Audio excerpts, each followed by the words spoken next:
The Braves had a negative fWAR at just one position last season, left field. And if you thought they were going to be aggressive in addressing it this winter, well, at least so far anyways, you would be wrong. This is BPTV, Cory McCartney and Grant McAuley with you. And Grant, suffice to say that because of that 2022 production, there is no place the Braves could see a better uptick in 2023 and no place where they're banking on bounce backs quite like in left field. No, there's not. But the crazy thing about this, Cory, and you and I have talked about this for a very long time, is there's kind of a duality between left field and DH. So really, when you think about addressing this problem, it was kind of like trying to kill two birds with one stone, if we're still allowed to do that kind of thing. I don't know in the age of the arm barn, but the Braves really did not get what they needed to out of left field, and that had a trickle-down effect on what they were getting out of DH. Now, the reasons for this were many. There was underproduction, certainly. There was also some ill-timed and unfortunate injuries, which can bite a club and change the plans altogether. And I think was the case of Eddie Rosario's basically lost season. But no, Cory,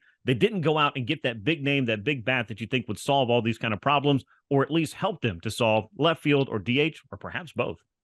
A lot to get into then as we look at what went right, what went wrong, and what's next. And let's look at what did go right in left in 2022. And unfortunately, what did, or should I say, who did the most right last season is now shipping up to Boston. Adam Duvall spent 35 games in left field, all coming after Michael Harris II's arrival, allowed him to transition away from center field. Unfortunately, Duvall's season was cut short by a wrist injury. Yes, he would wind up as the only player to see a single inning in left field who didn't have a negative defensive runs above average. He also had the highest fWAR and 863 OPS in left field, hitting 12 home runs in all. But Duvall this week signed a one-year, $7 million deal that will likely have him playing center field in Fenway Park. Meanwhile, Marcell Ozuna led the team with 12 homers while he was at the position, followed by Eddie Rosario and Grant. Clearly, what went right for Rosario was just the fact that we saw him at all after April. He returned following that eye surgery in July, missing 63 games. Yeah, it was such a mess for Eddie Rosario. And I know we're trying to talk about what went right, but I mean, getting back at some point in last year and being able to have his career back on track, I'm sure were some things that Eddie Rosario wanted to see, no pun intended, happen before that season came to a close, because what we saw in the early portion simply did not help out the Braves at all. Now, the Marcell Ozuna thing I want to put over to the side because he did bring up Adam Duvall, and he was what went right in left field. Once he was able to move out of center, kind of take the stress off of himself, I mean, he posted a near 900 OPS as an Atlanta left fielder. And you mentioned the defense was something that has always been kind of a calling card of Duvall as more of a corner outfield type. Now, he can play center field. We saw him do it. And in fact, the Braves needed him to do it in order to win the World Series in 2021.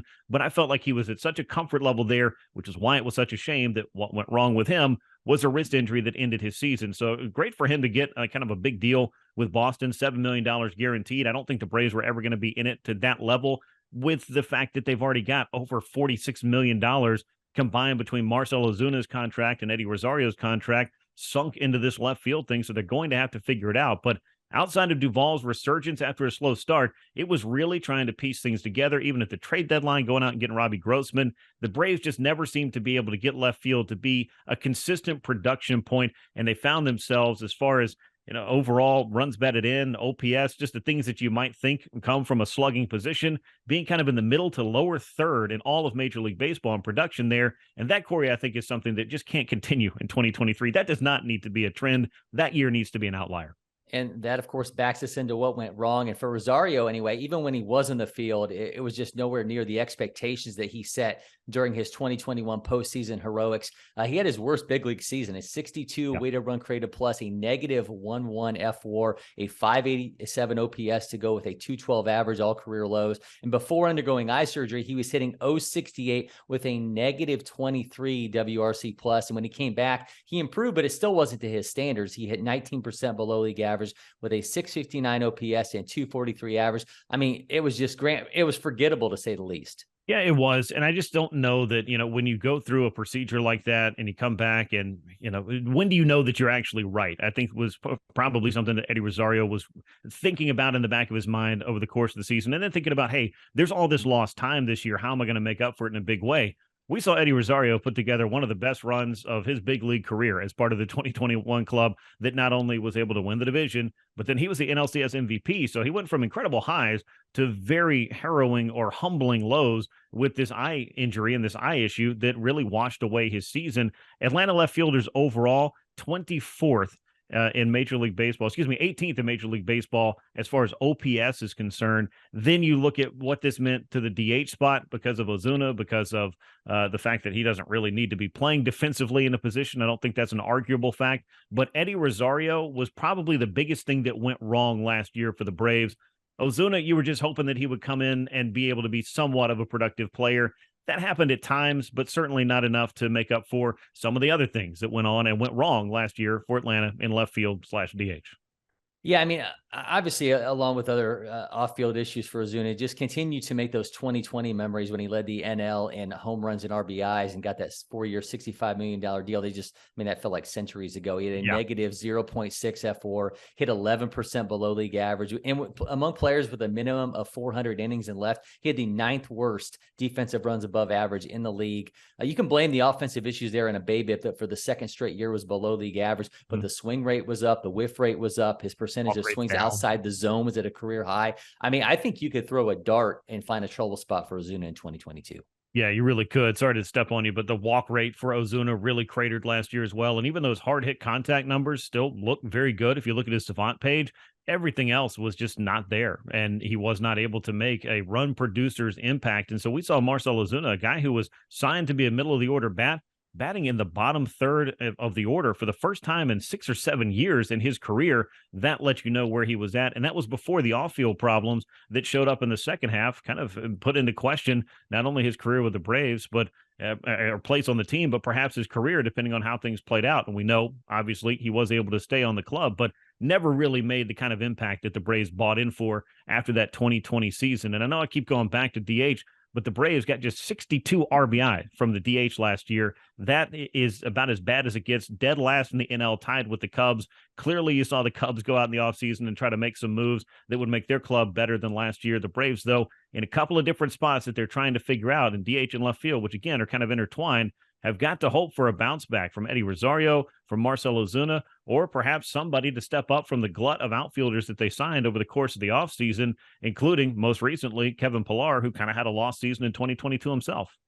Yes, I mean, now we turn to now what? And you mentioned Pillar, but bearing any further additions, I mean, the Braves left field mix looks to be a Rosario, Jordan Luplow, Ozuna. You can throw Pillar into that as well. And this could look a lot like 2022 with Luplow, who has a strong record against lefties in a platoon with Rosario, who's a 23% better hitter in his career versus righties. The bonus there, if it's Luplow, is he brings that arm that was in the top 4% in arm strength a year ago. So he could provide a defensive replacement as well if he's coming off the bench.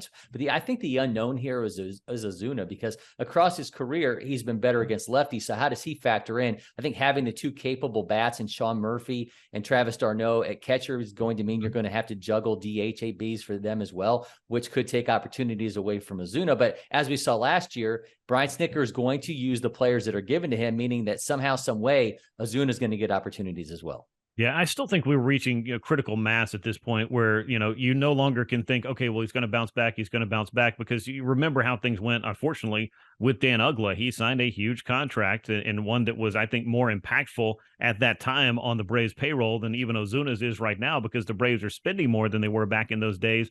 But at some point, the Braves had to make a decision that, hey, if this guy can't be productive, we're going to have to cut our losses. And eventually they did, but it just felt like there was chance after chance after chance. And yes, I know the two persons, and the situations here are vastly different, in addition to where the Braves find themselves at this time as well. But I do think we're reaching that point where Atlanta is going to make a decision if this guy continues to be a well below average hitter, in addition to being a well below average fielder, and they just can't really find a place where he can produce and contribute, that maybe they will move on from him at some point. Now, does that mean the Rosario Luplow thing solves left field? Perhaps, but I do think you're still left with some questions in left field. I know that they went out and traded for Eli White. I know that they signed Sam Hilliard. They've got some other guys that could make for good outfield depth for the Braves if they can make the club. But none of these seem to sound like the kind of answer that you would think of a known commodity, a 25 or 30 home run hitter coming off maybe a decent 2022.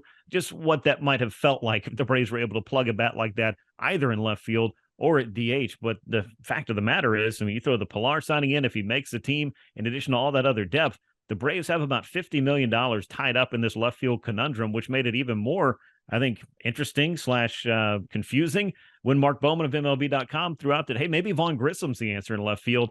I don't think that's the question right now is, can Vaughn Grissom play left field? Because I think he's got enough on his hands, but it's kind of an all hands on deck situation if you really think about it, because the answer just isn't apparent. It doesn't jump off the page and say, okay, feel good about left field because so-and-so's here and they're going to continue doing what they've done, because lately guys have really underperformed and or been hurt, and that's been a big problem. But I think we're both in the agreement, though, that Eddie Rosario opening day is going to be the guy in left field.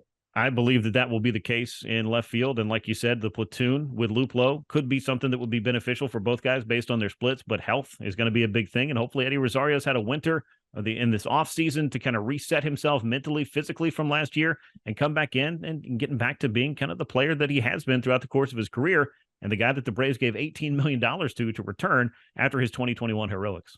Well, no matter how the playing time comes into focus and whether anyone else ends up joining the fray, there's certainly the potential for rebounds that could make a top 5 offense in the NL a year ago that much better. The march to spring training continues here on BPTV, so be sure to subscribe, turn on notifications, and tell a friend so we can keep this community growing. And don't forget to find us on From the Diamond, available wherever you get your podcasts. Until next time, I'm Cory McCartney. He's Grant McAuley, and we'll see you soon, Braves Country.